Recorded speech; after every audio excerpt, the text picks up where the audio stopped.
الحمد للہ رب العالمین والصلاة والسلام علی سید الانبیاء والمرسلین وعلی آلہ واصحابہ اجمعین۔ الصلاة والسلام علیک یا سیدی یا رسول اللہ وعلی آلک واصحابک یا نبی اللہ۔ الصلاة والسلام علیک یا رحمۃ للعالمین وعلی آلک واصحابک یا خاتم النبیین۔ سامعین و ناظرین، میں ہوں مظہر اقبال سلطانی، جو کہ آپ کے لیے بہت ہی خوبصورت پروگرام لے کر حاضر خدمت ہوا ہوں۔ اللہ وحدہ لا شریک ہم سب کا پڑھنا، آپ سب کا سماعت کرنا اپنی بارگاہ میں شرف قبولیت عطا فرمائے۔ آج ہمارے اسٹوڈیو میں ہمارے پاس جو مہمان تشریف فرما ہیں وہ اسلام آباد کی دھرتی سے یہاں فیصل آباد میں تشریف لائے ہیں۔ اسلام آباد کے اندر اللہ رب ذوالجلال نے جن عزتوں سے، جن عظمتوں سے، جس مقام اور مرتبے سے انہیں نوازا ہے، اللہ رب ذوالجلال کی بارگاہ میں دعا ہے کہ اللہ مزید عزتوں سے سرفراز فرمائے۔ آمین۔ اسلام آباد میں خطابت کے فرائض سر انجام دے رہے ہیں، تاہم اس کے علاوہ ملک پاکستان میں جگہ جگہ پر خطابت کے حوالے سے الحمدللہ ثم الحمدللہ تشریف فرما ہوتے ہیں، اور سیرت النبی صلی اللہ علیہ وآلہ وسلم کے جلوس میں، محافل میلاد النبی صلی اللہ علیہ وآلہ وسلم میں شرکت کرتے ہیں۔ تو قرآن اور حدیث کہ اصل فہم کو لوگوں تک پہنچانے کی کوشش، سعی کی سعادت حاصل کرتے ہیں۔ میری مراد اسلام آباد کی دھرتی سے تشریف فرما ہونے والے عظیم خطیب، عظیم عالم دین حضرت علامہ مولانا مفتی محمد ارشد القادری سلطانی صاحب ہیں۔ آج ہم اپنے اسٹوڈیو میں انہیں خوش آمدید کہتے ہیں۔ السلام علیکم ورحمۃ اللہ وبرکاتہ۔ وعلیکم السلام ورحمۃ اللہ وبرکاتہ۔ حضرت بہت شکریہ، آپ اپنے قیمتی اوقات میں سے وقت نکال کے یہاں ہمارے پاس تشریف لائے ہیں۔ اللہ تعالیٰ آپ کا آنا اپنی بارگاہ میں شرف قبولیت عطا فرمائے۔ آمین۔ سامعین و ناظرین، ہر انسان کی ذات کے دو پہلو ہیں، ایک ہے ظاہر اور ایک ہے باطن۔ ظاہر کا تعلق صورت کے ساتھ ہے اور باطن کا تعلق سیرت کے ساتھ ہے۔ اگر ہم اس پہ غور و فکر کریں تو دنیا میں کوئی ایسا انسان نہیں ہے جو ظاہر اور باطن، صورت اور سیرت دونوں لحاظ سے عرفہ و اعلیٰ ہو۔ اگر کوئی سیرت کے اعتبار سے اعلیٰ ہے تو صورت کے لحاظ سے مار کھا جاتا ہے، اور اگر صورت کے اعتبار سے احسن، خوبصورت اور جمیل ہے تو سیرت کے اعتبار سے اس میں کوتاہی آ جاتی ہے۔ دنیا میں ایک ہی ہستی ہے، وہ میرے اور آپ سب کے آقا و مولا ملجا و ماوا احمد مجتبی رسالت مآب صلی اللہ علیہ وآلہ وسلم کی ذات گرامی۔ اللہ رب ذوالجلال نے سرکار دو عالم صلی اللہ علیہ وآلہ وسلم کو سیرت عطا کی تو وہ بھی بے مثل و بے مثال عطا کی، اور اگر مدینے والے کو صورت دی تو وہ بھی بے مثل و بے مثال عطا فرمائی۔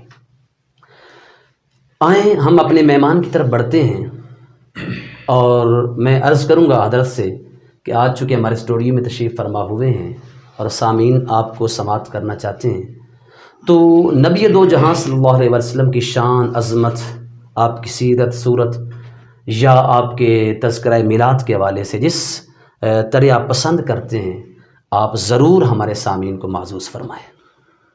نحمدہ ونصلی ونسلم علی رسولہ الکریم، اما بعد فاعوذ باللہ من الشیطان الرجیم، بسم اللہ الرحمن الرحیم۔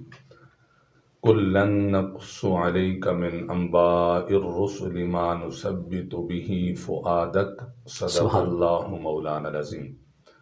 ان اللہ وملائکتہ یصلون علی النبی یا ایہا الذین آمنوا صلوا علیہ وسلموا تسلیما۔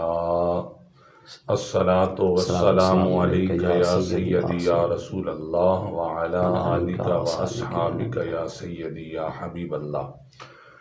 حمد و ثنا کے بعد خطیب اہل سنت، فخر اہل سنت حضرت علامہ مولانا پروفیسر مظہر اقبال سلطانی صاحب، ہم آپ کا اور آپ کی پوری ٹیم کا شکریہ ادا کرتے ہیں کہ جن کی وساطت سے آپ کے ناظرین کو کچھ لمحات کے لیے حضور علیہ الصلاۃ والسلام کے مبارک ذکر کے حوالے سے کچھ باتیں اور کچھ پیغام پہنچانے کا موقع آپ نے عنایت کیا۔ آپ کا اور آپ کی ٹیم کا ہم شکریہ ادا کرتے ہیں۔ بہت شکریہ، جزاکم اللہ تعالیٰ۔ اللہ تعالیٰ آپ کی ٹیم کو اور آپ کو یہ جو آپ ایک پاکیزہ کوشش جاری رکھے ہوئے ہیں، اس میں اللہ کامیابیاں عطا فرمائے اور آپ کا پیغام پوری دنیا تک عام فرمائے، آمین۔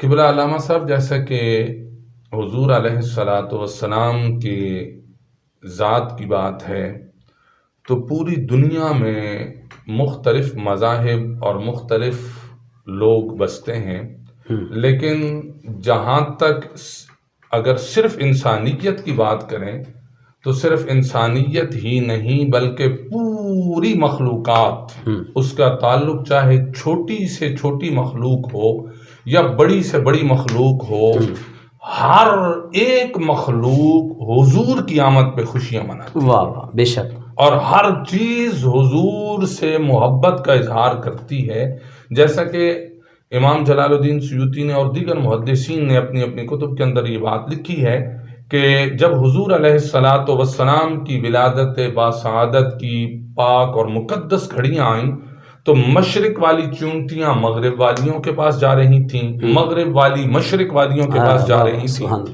اور امام جلال الدین سیوطی فرماتے ہیں کہ یہ ان کا آنا جانا، ایک دوسرے کے پاس آنا، یہ کوئی معمول کی بات نہیں تھی، یہ روٹین نہیں تھی کہ وہ ہر روز ایک دوسرے کے پاس آتی جاتی ہیں، بلکہ ان کا روٹین سے ہٹ کے یہ معاملہ تھا، اور وہ کیا تھا کہ وہ ایک دوسرے کے پاس جاتی ہیں، بالبشارات کے لفظ آئے ہیں کہ وہ ایک دوسرے کو مبارک دیتی ہیں، یعنی خاص موقع پر، خاص موقع پہ ایک دوسرے کو مبارک دیتی تھیں۔ کیا مبارک تھی؟ حالانکہ وہ چھوٹی سی چونٹی ہے، عام سی مخلوق سمجھا جاتا ہے، جس کو ہم دن میں کئی بار اپنے پاؤں کے نیچے کچل دیتے ہیں، وہ کئی بار لوگوں کے قدموں کے نیچے آ کر کچلی جاتی ہیں، مسل دی جاتی ہیں، لیکن پھر بھی اس کے باوجود، عقل نہ ہونے کے باوجود، شعور، ہوش و خرد، ادراک، فہم کچھ بھی نہیں ہے، لیکن اس کے باوجود حضور سے محبت کا انداز یہ ہے کہ وہ مشرق سے مغرب اور مغرب سے مشرق کا سفر کرتی ہیں،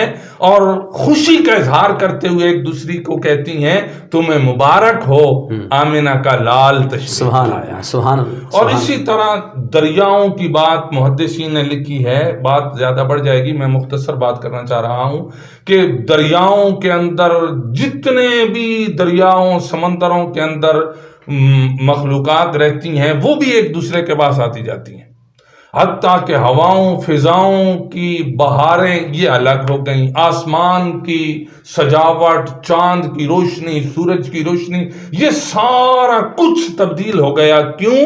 اس لیے کہ اللہ رب ذوالجلال خود بھی محبوب کی آمد پہ خوش تھا، اور اللہ بھی یہ چاہتا ہے کہ جس کی خاطر میں نے کائنات سجائی ہے اسی کی خاطر ساری کائنات خوشیوں میں لگے۔ سبحان اللہ، سبحان اللہ، کیا بات، ماشاءاللہ، کیا بات۔ اور ایک بات میں اور عرض کرنا چاہتا ہوں کہ حضور علیہ الصلاۃ والسلام کی ولادت باسعادت پہ نہ صرف انسانوں نے خوشیاں یا دیگر مخلوقات نے خوشیاں منائی ہیں، اللہ رب ذوالجلال نے ذاتی طور پہ بھی خود خوشیوں کا اہتمام فرمایا۔ واہ واہ، کیا بات۔ جنتوں کو سجا دیا گیا، چاند کی روشنی کو بڑھا دیا گیا، ستاروں کی روشنی اور چمک میں اضافہ کر دیا گیا، اور حتیٰ کہ اس رات کو اللہ رب ذوالجلال نے پوری کائنات کو بیٹوں کی صورت میں نعمتیں عطا فرمائی۔ حالانکہ یہاں پہ کوئی کہہ سکتا ہے کہ بھئی بیٹیاں کوئی زحمت ہیں، اگر بیٹے رحمت ہیں، تو اصل وجہ یہ تھی کہ اللہ رب ذوالجلال چاہتا یہ نہیں تھا کہ اس دن کسی کے گھر میں غم ہو، پریشانی ہو۔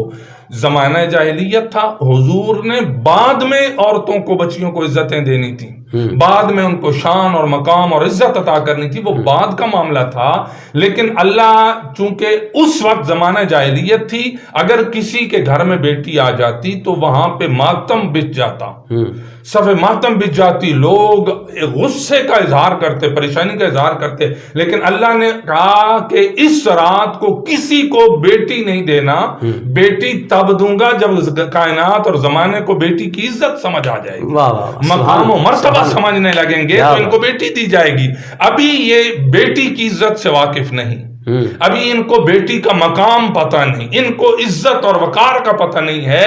اس لیے آج سب کو بیٹے دے دو تاکہ کوئی روئے نہیں، جو بھی ہو سارے خوشیوں میں لگے. واہ واہ، سبحان اللہ، سبحان، کیا بات ہے جی، ماشاءاللہ. ذکر مصطفیٰ صلی اللہ علیہ وآلہ وسلم کے حوالے سے، میلاد النبی صلی اللہ علیہ وسلم کی مسرت اور شادمانی کے حوالے سے علامہ صاحب بہت ہی خوبصورت پیغام سے ہم سب کو نواز رہے تھے. اس میں کوئی شک نہیں ہے، رسالت مآب صلی اللہ علیہ وآلہ وسلم جب بھی تشریف فرما ہوئے، امام الانبیاء صلی اللہ علیہ وآلہ وسلم کی آمد کے چرچے زمین و آسمان میں ہوئے. حتیٰ کہ علامہ صاحب جس طرح فرما رہے تھے، غیر ذویل عقول، جن کے پاس عقل نہیں، فہم و ادراک نہیں، سوچ اور فکر نہیں، تدبر نہیں، وہ بھی نبی دو جہاں صلی اللہ علیہ وآلہ وسلم کی آمد کے چرچے کر رہے تھے. اگر میں یوں کہوں تو بجا ہوگا، رسالت مآب صلی اللہ علیہ وآلہ وسلم جب تشریف فرما ہوئے، کائنات کا ذرہ ذرہ آمد مصطفیٰ کی خوشی میں جوم اٹھا، گویا اپنے لفظوں میں کہنے لگا کہ آج اللہ کے پیارے آ گئے، بے سہاروں کے سہارا آ گئے، تاجدار مدینہ آ گئے، سربت کون و مکان آ گئے، جنت کے والی آ گئے، حبیب خدا آ گئے، خاتم الانبیاء آ گئے، اور دکھیوں کے دکھ مٹانے والے آ گئے، ذات حق کے پیارے آ گئے، رحمت دو جہاں، زہد و تقوی کے عالی نشان، سرور انبیاء، شاہ ارض و سما، صادق و امین، ضامن جنت، طلعت نور خدا آ گئے، اور ظلمتیں مٹانے والے آ گئے، عشق الہی کے ترجمہ آ گئے، غایت دو جہاں آ گئے، فقر و غنا کی سراپا تصویر آ گئی، قاسم کوثر آ گئے، کائنات کے مرکز و محور آ گئے، لطف و عنایت کے پیکر آ گئے، اور وہ مدینہ المنورہ جس کا پرانا نام یثرب تھا، امام الانبیاء کے قدمین کا وہاں لگنا تھا کہ خدا کی ذات نے اس یثرب کو مدینہ المنورہ طیبہ بنا دیا، پاک اور صاف ستھری زمین، شفاؤں والا گھر، دار الشفا بنا دیا.